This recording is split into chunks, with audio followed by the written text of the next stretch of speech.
এদিকে আবারও ফিরে এসেছে জুলাই। শেখ হাসিনাকে আবারও দেশে ফিরিয়ে আনার ঘোষণা দিল শিক্ষার্থীরা। ভয়াবহভাবে আবারও রাতে অ্যাকশন চালাচ্ছে ছাত্ররা। পুলিশদের পিটিয়ে ঢাকার রাজপথ ঘেরাও, পালিয়ে যেতে পারে সরকার। এরই মধ্যে পুলিশের গুলিতে আহতের সংখ্যা হিসাব ছাড়া। আমরা সবাই টাকা তুলে শেখ হাসিনার আবার বাংলাদেশে আনবো। শেখ হাসিনা ভালো ছিল, এই সরকার যদি এই আন্দোলন। গতকালকে যেটা হৃদয় বিদারক ঘটনা ঘটলো মাইলস্টোন স্কুল ও কলেজের, তো ওইটার একটাকে কেন্দ্র করে যারা গতকাল ক্রাউড ম্যানেজমেন্টের সময় সেনাবাহিনীর কতিপয় দর্শক যে যেখানে আছেন আশা করি ভালো আছেন। এই মুহূর্তে পাওয়া সব থেকে ভয়ানক সংবাদ সেটি হলো শেখ হাসিনাকে বাংলাদেশে আবারও ফিরিয়ে আনতেছে জুলাইয়ের মাধ্যমে। শিক্ষার্থীরা ডাইরেক্ট ডক্টর ইউনূসের বিরুদ্ধে মাঠে নেমে পড়েছে এবং ঘোষণাও দিয়ে দিয়েছে এক দফার। দর্শক কি হতে চলেছে, রাতের ভিতরে কি পালিয়ে যাচ্ছে ডক্টর ইউনূস, চলুন দেখে আসা যাক বিস্তারিত। সবাই টাকা তুলে শেখ হাসিনার আবার বাংলাদেশে আনবো। শেখ হাসিনা ভালো ছিল, এই সরকার যদি এই আন্দোলন এই ছাত্র সমাজের দাবি না মেনে নেয় তাহলে কি হলো আমাদের দাবি, কি চাই আমাদের আন্দোলন। আমি যে বিষয়টা আপনাদের জানার চেষ্টা করছিলাম, তাদের যে সহকর্মীদের যে নিতে পারছেন এবং একটু জানাবেন এখনকার পরিস্থিতি, উপদেষ্টা যারা অবরুদ্ধ হয়েছেন যে দুইজন, তারা কি বেরোতে পেরেছেন প্রেস সচিব সহ, এবং সার্বিক পরিস্থিতি কেমন দেখছেন? রবিন, আগের ঘন্টায় যে খবরটি জানিয়েছিলাম যে হচ্ছে দিয়াবাড়ি মোড়, যেটি মাইলস্টোন কলেজের ঠিক সামনে, সেই জায়গাটিতে শিক্ষার্থীরা অবস্থান নিয়েছিলেন। কিন্তু এই মাত্র 5 মিনিট আগে কিন্তু আমরা আইন শৃঙ্খলা বাহিনীর তৎপরতা দেখেছি এবং সেই তৎপরতায় কিন্তু বাঁশি হুইসেল দিয়ে কিন্তু শিক্ষার্থীদের এখান থেকে সরিয়ে দেওয়া হয়েছে। আপনি দেখতে পাচ্ছেন ক্যামেরার ফ্রেমে যে সেখানে আইন শৃঙ্খলা বাহিনীর বিপুল সংখ্যক সদস্য তারা এই যে দিয়াবাড়ি মোড়টি পুরোটি সেটি তারা দখলে নিয়েছেন এবং সেখান থেকে শিক্ষার্থীদের সরিয়ে দিয়েছেন। এবং সেটি যখন করা হয় তখন কিন্তু শিক্ষার্থীরা বেশ কয়েক দফা স্লোগান দিয়েছেন আইন শৃঙ্খলা বাহিনীর বিরুদ্ধে। এবং আমরা জানতে পেরেছি এখন পর্যন্ত 2 জন উপদেষ্টা, প্রেস সচিব সহ এই মাইলস্টোন স্কুল অ্যান্ড কলেজের ভেতরে অবরুদ্ধ অবস্থায় ছিলেন। তারা এখন পর্যন্ত সেখান থেকে বের হয়েছেন কিনা সেটি আমরা এখন পর্যন্ত নিশ্চিত নই, কারণ আমরা ভিতরে আসলে প্রবেশ করতে পারিনি বা স্কুল অ্যান্ড কলেজের সামনেও আসলে যেতে পারেনি। সেখানে দুপুরের পর থেকেই শিক্ষার্থীদের অবস্থান ছিল এবং আইন শৃঙ্খলা বাহিনীর অবস্থান ছিল এবং সেখান থেকে আইন শৃঙ্খলা বাহিনী শিক্ষার্থীদের সরিয়ে দিয়েছে। এখন এই মোড়ে আসলে আর শিক্ষার্থীদের কোনো অবস্থান নেই। শিক্ষার্থীরা ছত্রভঙ্গ হয়ে নানা দিকে বিচ্ছিন্নভাবে তারা চলে গেছেন এবং আইন শৃঙ্খলা বাহিনীর সদস্যরা এই পুরো মোড়টির সামনে তারা অবস্থান নিয়েছেন এবং আইন শৃঙ্খলা বাহিনীর সদস্যরা এই পুরো মোড়টির সামনে তারা অবস্থান নিয়েছেন এবং শিক্ষার্থীরা যে কয়েকটি দাবিতে, 6টি দাবিতে তারা বেশ দুপুর থেকে এই জায়গাটি অবরুদ্ধ করে রেখেছিলেন, অবস্থান নিয়েছিলেন। সেখানে গতকাল ক্রাউড ম্যানেজমেন্টের সময় সেনাবাহিনীর কতিপয় সদস্য তোমাদেরকে মারধর করেছে, এই ধরনের অভিযোগ আছে। আমরা সরকারের পক্ষ থেকে এর জন্য দুঃখ প্রকাশ করছি, ক্ষমা চাচ্ছি। আমি খালি একটা কথাই বলতে চাই,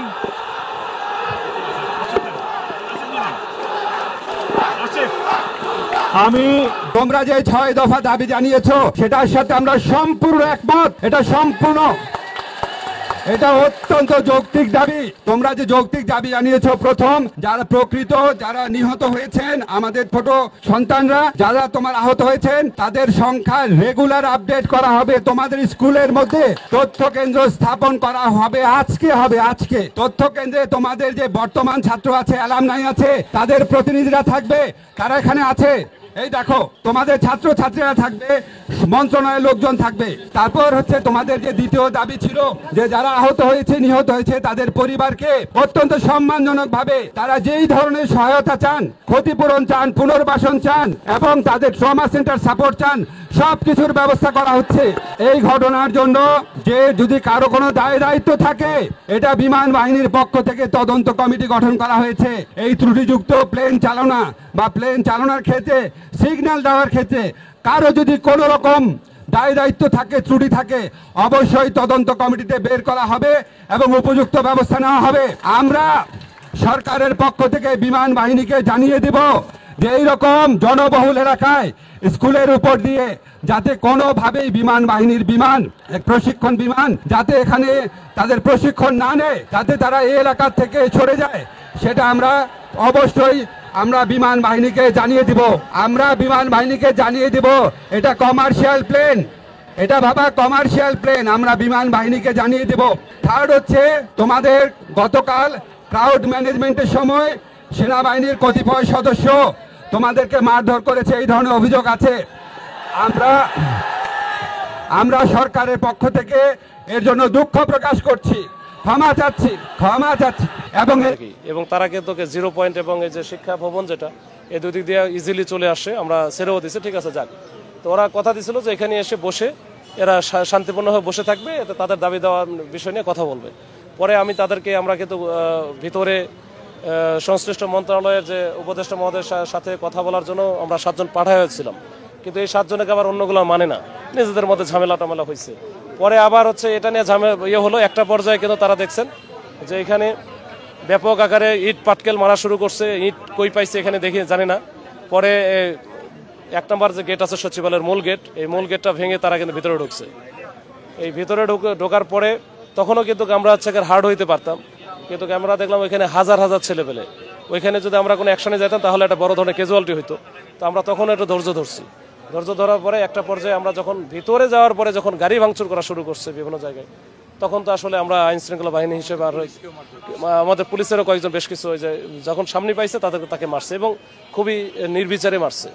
তো এইটা দেখার পরে তখন আমরা কিন্তু তাদের অ্যাকশনে গেছি এবং ওদেরকে ডিসপার্স করছি, করে তাদেরকে যে সচিবালয় 2-3টা গেট পিছনের দিকে যে গেটগুলো ছিল গেটটা খুলে দিয়ে তাদেরকে বের করে দেওয়া হয়েছে।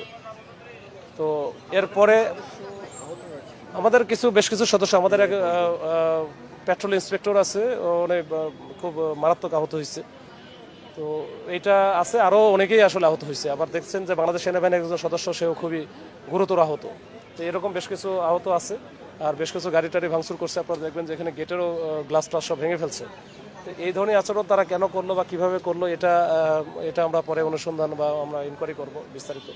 স্যারেরা, আমাদের সিনিয়র স্যারেরা আছে, স্যারেরা এটা করবেন। এখন পরিস্থিতি আমরা দেখছিলাম যে বেশ কয়েকজনকে ধরে নিয়ে আনা হয়েছে, তাদেরকে ছেড়ে দেওয়া হয়েছে কিনা নাকি এখন তো আটকে আছে? ধরে নেওয়া হয়েছে, আমরা যেখানে ধরছিলাম তখন সাথে সাথে ছেড়ে দেওয়া হয়েছে। ছাত্র মানুষ বা শিক্ষার্থী বিভিন্ন যখন আমরা করছি তখন কিন্তু আমরা ছেড়েও দিচ্ছি। এখানে এখন ধরা আছে কিনা আমার জানা নেই।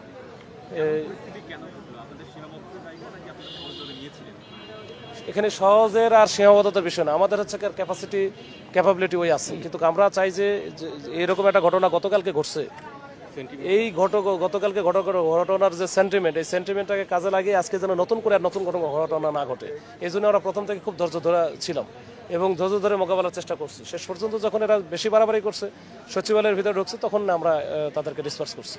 তার আগে কিন্তু আমরা কোনো কিছুই করি নাই।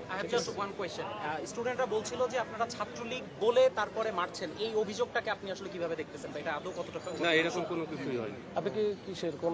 আমি ঢাকায় ছিলাম। স্টুডেন্টরা বলছে কি বলছে যে আপনারা ওদেরকে সেভারাল যে ইনজিউর্ড হয়েছে আপনারা তাদেরকে মেরেছেন এবং অনেককে ধরেছেন এবং বলেছেন এরা ছাত্রলীগ করে। এরকম আমার জানা নাই ভাই, আর এরকম কিছু শিক্ষার্থী বলছে যে তাদের মারা গেছে একজন বা দুইজন। এগুলো হচ্ছে এই গোলাবাড়িতে মাছ শিকার করার চেষ্টা করতেছে, এগুলো কোনো কিছু না। আমরা ওই ফায়ার আর্মস দূরের কথা, এরা হচ্ছে যে বেশিরভাগই ইনজুরি হয়েছে ওই যে এত হাজার হাজার ছেলেবেলে যখন এই যে দৌড়ানোর ক্ষেত্রে দেখা গেল যে একজন আরেকজনের পায়ে বাড়ি লাগছে, লাগে পড়ে গেছে। আমরা তো দর্শক দেখছিলেন খুব গুরুত্বপূর্ণ প্রতিবেদন। সেই ভাইরাল পুলিশ অফিসার কিন্তু বলছিল এর ভিতর মাছ ঘোলা করা হচ্ছে বা অবস্থাকে ঘোলাটে করার জন্য আওয়ামী লীগকে টানা হচ্ছে বা আওয়ামী লীগ সরকার কিন্তু ইন্ধন দিচ্ছে। দর্শক, আবারও শেখ হাসিনাকে ফিরিয়ে আনার ঘোষণা কিন্তু একজন শিক্ষার্থী বা একজন সমন্বয়ক দিয়েই ফেলেছেন। হয়তো বা ডক্টর ইউনূস বা তার উপদেষ্টা বা তার সরকারের কপাল এবার পুড়তেই যাচ্ছে। দর্শক, কি হচ্ছে ঢাকায় সেই ভিডিও আমরা এখনই আপনাদের সামনে তুলে ধরবো। এর পরের ভিডিওতে অবশ্যই পরবর্তী নিউজ দেখতে চ্যানেলটি সাবস্ক্রাইব করে রাখুন এবং লাইক দিয়ে জানান আপনার মতামত।